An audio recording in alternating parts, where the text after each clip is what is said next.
Le Christ est ressuscité.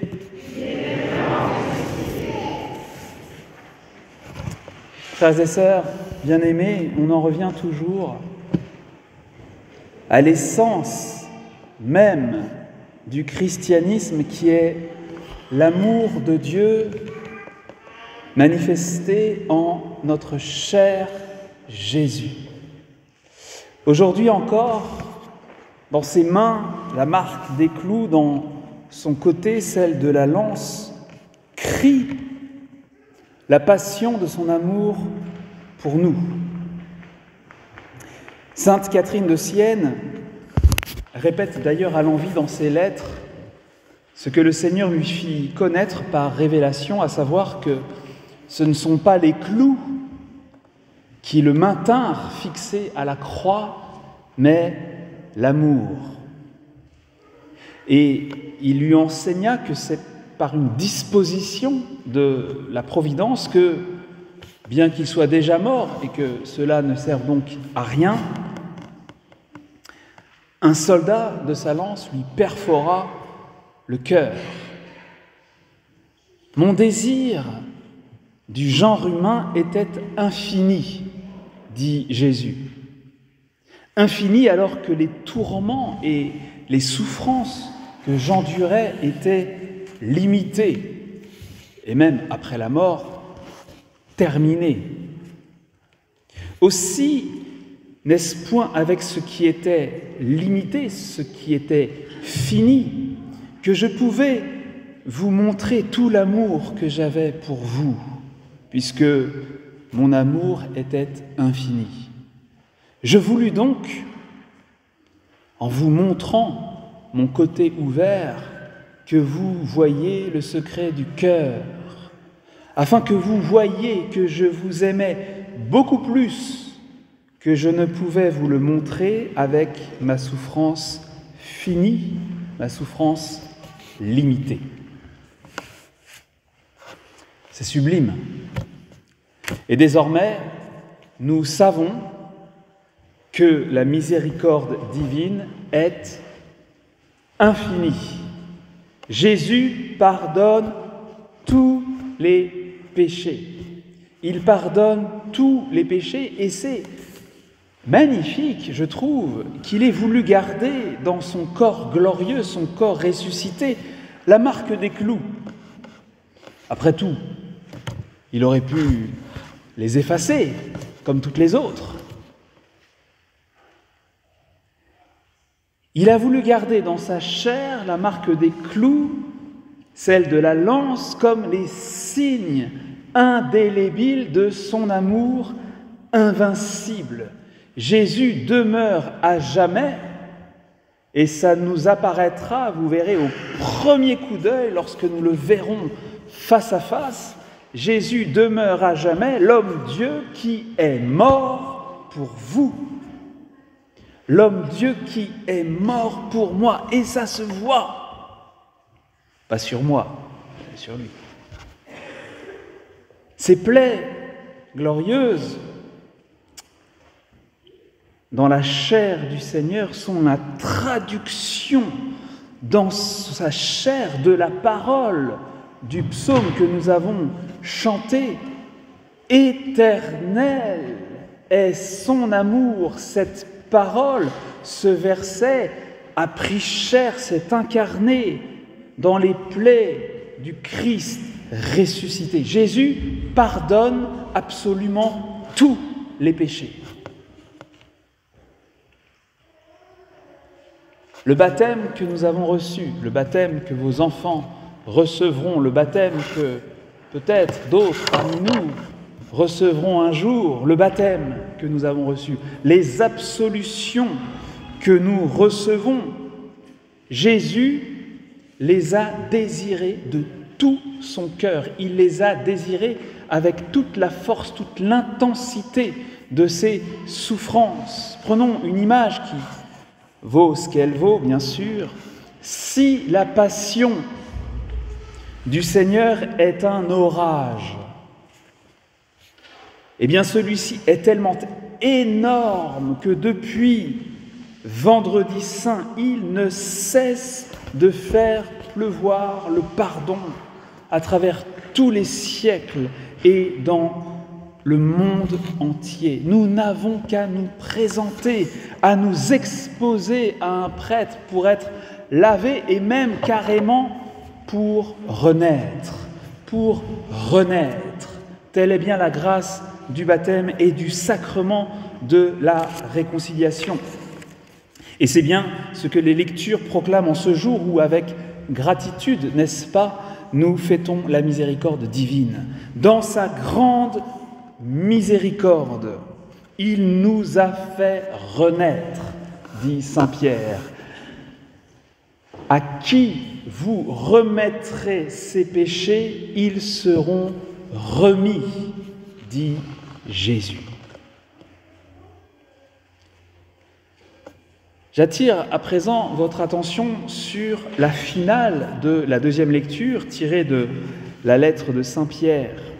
Lui, Jésus, vous l'aimez sans l'avoir vu. En lui, sans le voir, vous mettez votre foi. Vous exultez d'une joie inexprimable et remplie de gloire. Je ne sais pas si c'est vrai. Car vous allez obtenir le salut des âmes qui est l'aboutissement de votre foi. L'aboutissement de la foi, frères et sœurs, c'est le salut des âmes. Le salut de mon âme, de votre âme et la vie éternelle. Par la foi, je m'ouvre à l'amour de Dieu. C'est comme ça. Par la foi, j'accueille la miséricorde divine qui me sauve. C'est comme ça. Qui me sauve et sans laquelle je serais perdu pour toujours. Notez que le credo, le symbole des apôtres, commence par « je crois » et finit avec la vie éternelle. Bravo.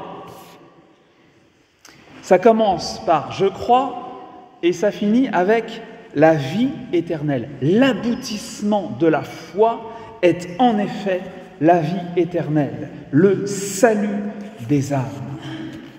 L'aboutissement de notre foi en Jésus, de la foi en la miséricorde divine manifestée pour nous dans le mystère pascal du Christ, c'est bel et bien la vie éternelle. Et la vie éternelle, ou le salut des âmes, c'est pareil.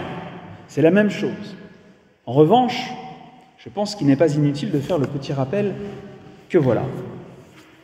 La vie éternelle, mes amis, ça n'est pas la même chose que l'immortalité de l'âme. Je répète, et je vais expliquer. La vie éternelle, ça n'est pas la même chose que l'immortalité de l'âme. Vous le savez, la personne humaine,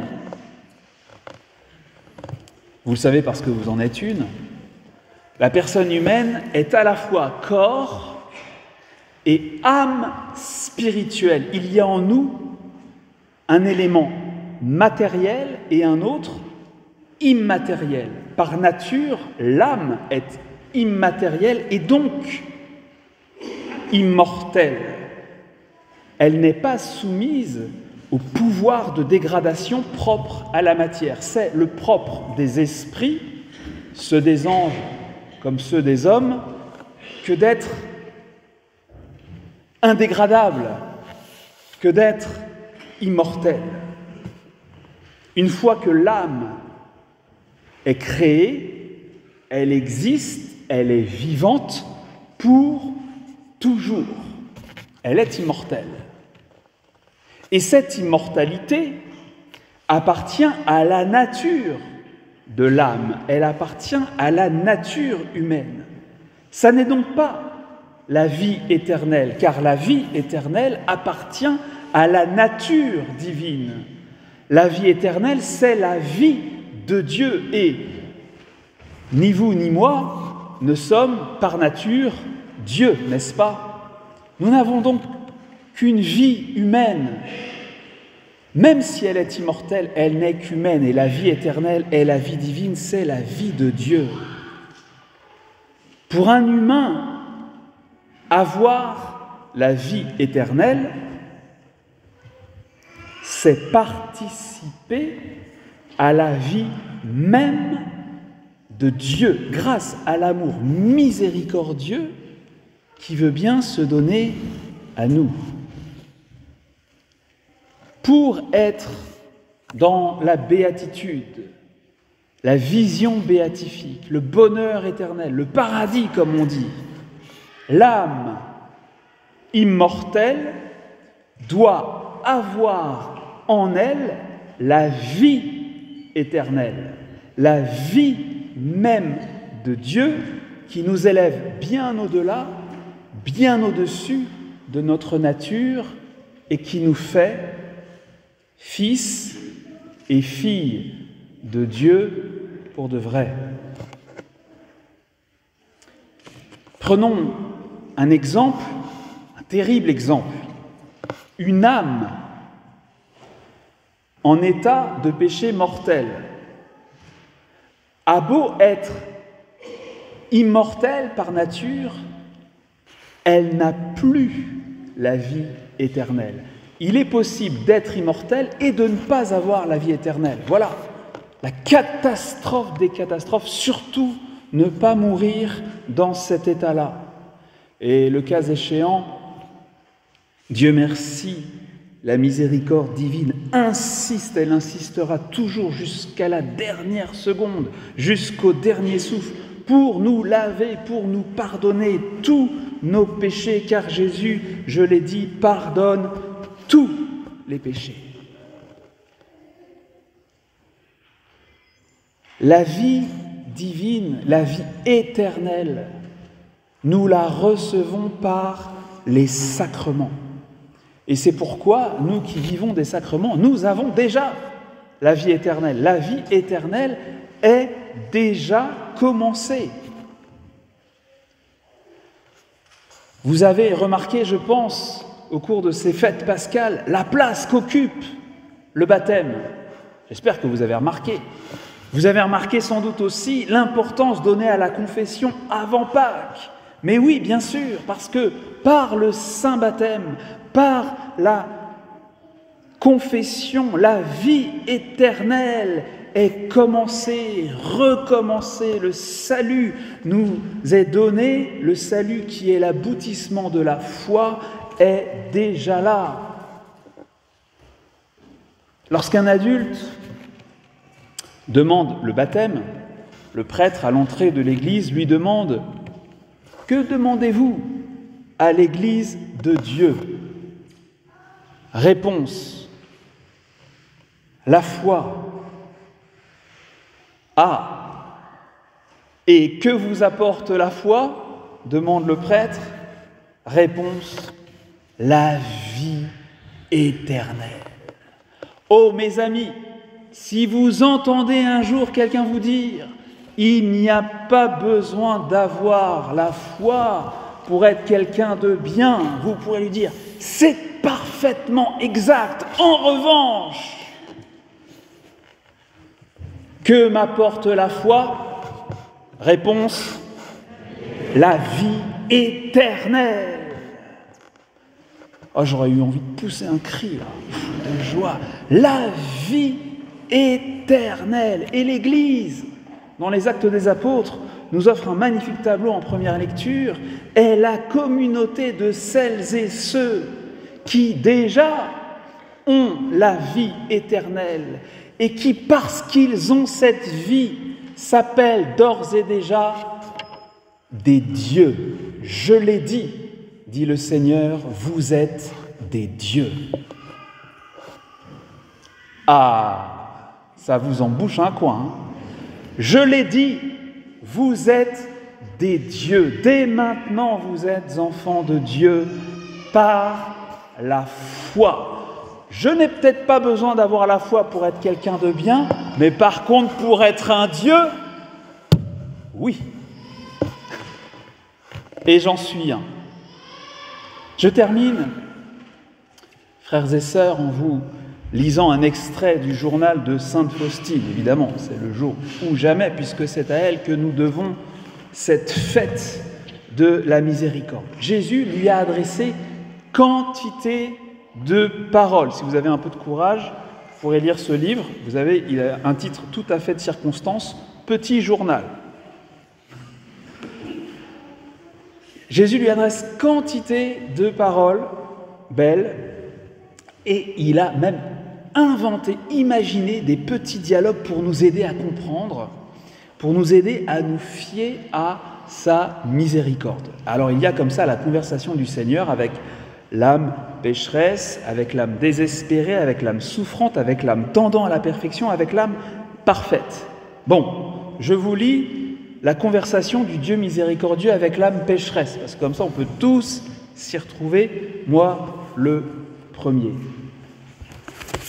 Donc, il y a une alternance entre Jésus et l'âme, et c'est Jésus qui a inventé l'ensemble du dialogue. C'est Jésus qui commence. « Ne redoute pas ton Sauveur, âme pécheresse. C'est moi qui fais les premiers pas, car je sais que tu n'es pas capable par toi-même de t'élever jusqu'à moi. Enfant, ne fuis pas ton Père. Veuille entrer en conversation seul à seul avec ton Dieu de miséricorde qui veut lui-même te dire une parole de pardon et te combler de ses grâces. Oh, combien ton âme m'est chère! Je t'ai inscrite sur mes mains et tu t'es gravé en mon cœur d'une profonde blessure. » L'âme répond, « Seigneur, j'entends ta voix qui m'appelle, afin que je m'écarte du mauvais chemin, mais je n'en ai ni le courage ni la force.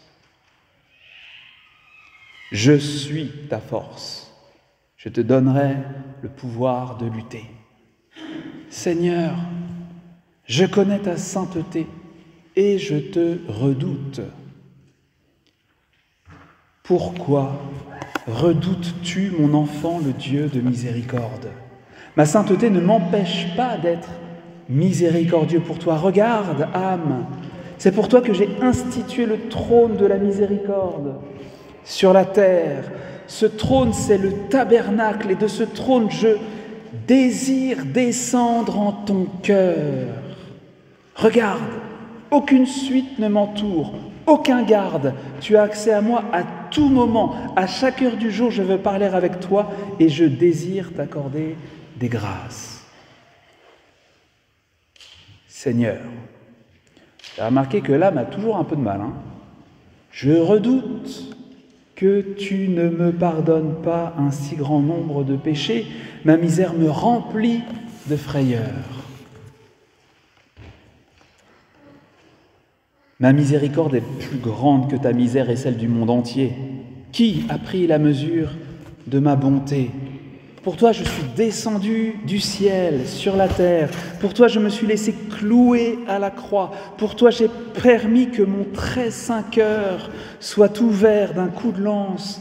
Et je t'ai ainsi ouvert la source de ma miséricorde. Viens et puise les grâces de cette source avec le vase de la confiance.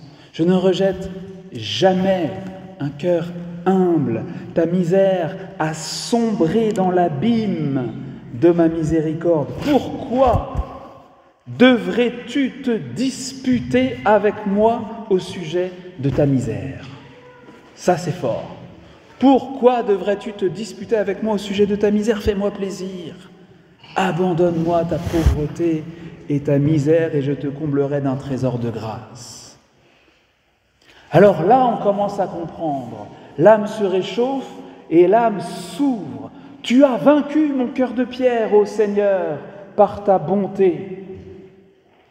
Et voici qu'avec confiance et humilité, je m'approche du tribunal de ta miséricorde. Absous-moi toi-même par la main de celui qui tient ta place.